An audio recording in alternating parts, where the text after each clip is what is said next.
On est là aujourd'hui pour parler de la croix du Mont-Royal, qui est le symbole certainement par excellence de Montréal, cette métropole française des Amériques.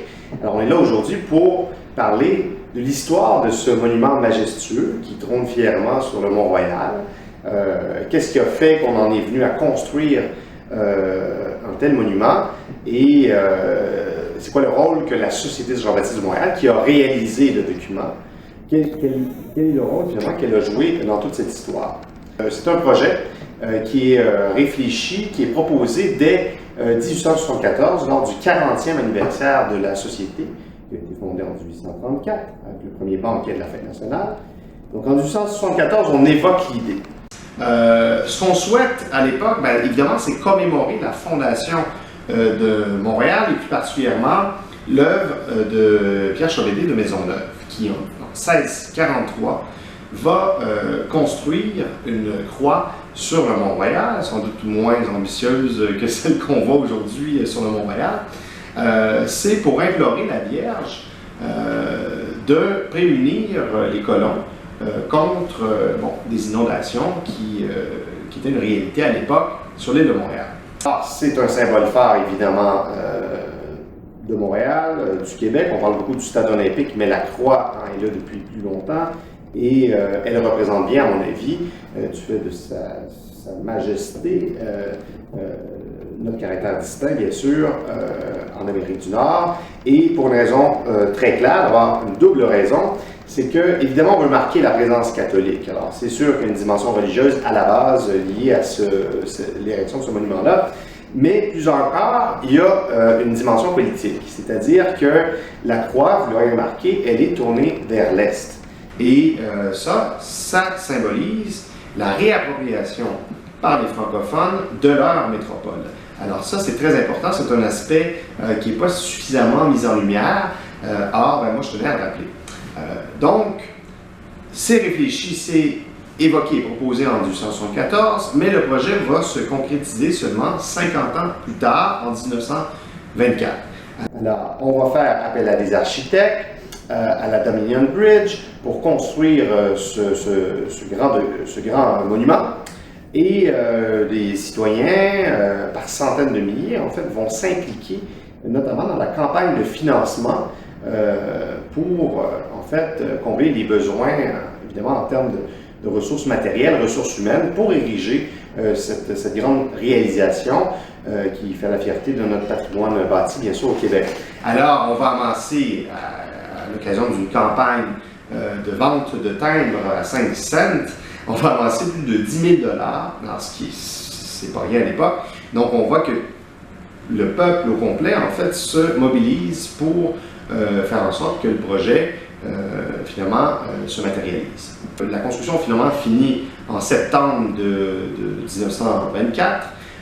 Par contre, la croix va être illuminée pour la première fois la veille de Noël. Alors, on a installé des ampoules, évidemment, et c'est la Montreal Light, Heat and Power qui, gratuitement, va fournir l'électricité au plus grand plaisir des Montréalais, Montréalaises de l'époque. Et donc, au fil du temps, la croix va être éclairée. Il y a plusieurs couleurs, en fait, qu'elle va projeter. Par exemple, au temps de la Saint-Jean-Baptiste de 1975, qui est célébrée sur le Mont-Royal, alors on va illuminer la croix en bleu. Évidemment, le bleu qui est une couleur nationale du Québec.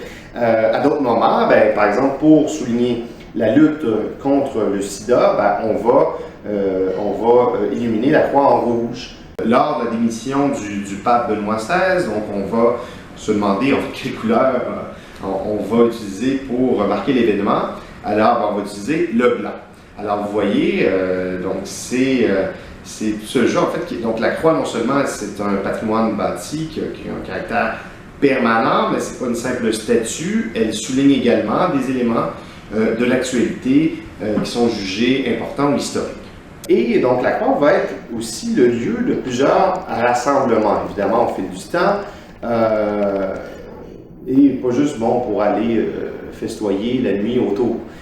Par exemple, en 1935, le congrès eucharistique, en fait, va se tenir autour de la croix.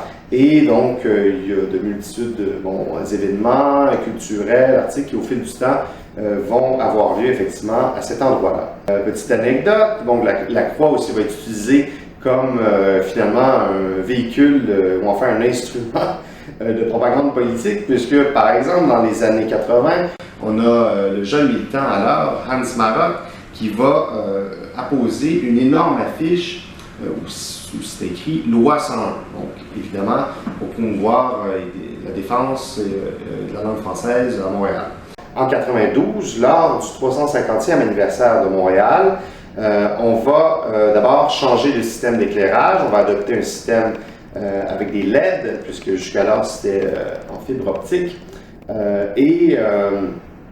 Aussi, à ce moment-là, on va inviter les Montréalais qui vont participer massivement à rédiger un court mot pour en fait exprimer comment ils voient la ville de Montréal en 2142, c'est-à-dire lors du 500e anniversaire de Montréal. Alors, il y a plus de 12 000 de ces productions écrites, finalement, qui se trouvent sous la croix de Montréal et qui devront simplement être dévoilées et déterrées, finalement, que lors du 500e anniversaire de Montréal, pour voir si les Montréalais de 1992 avaient raison sur ce qui adviendrait de leur métropole. Voilà, en 2009, c'est la fin de travaux majeurs de rénovation où on va véritablement améliorer la structure qui se corrode énormément.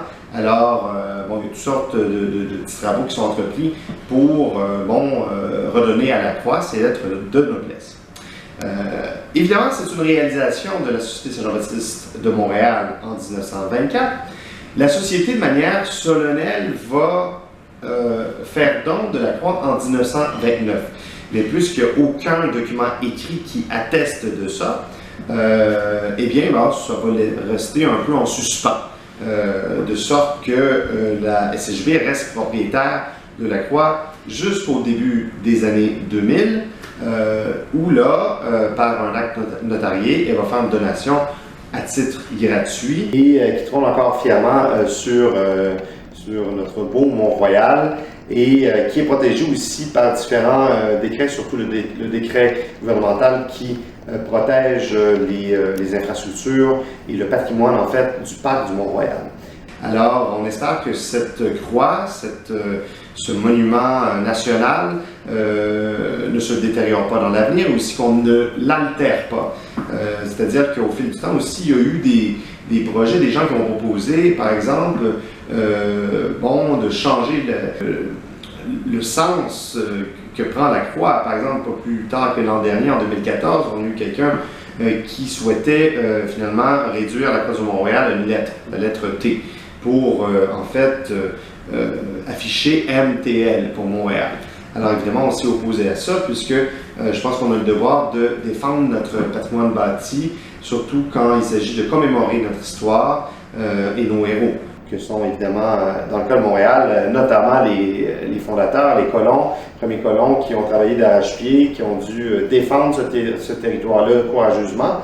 Et donc c'est l'esprit, si vous voulez, qui est derrière la construction de cette croix-là. Et évidemment, la société, même si elle n'en est plus propriétaire, est très fière de cette histoire-là, très fière d'avoir fait cette contribution pour la postérité à la ville de Montréal, au Québec tout entier et à l'Amérique française.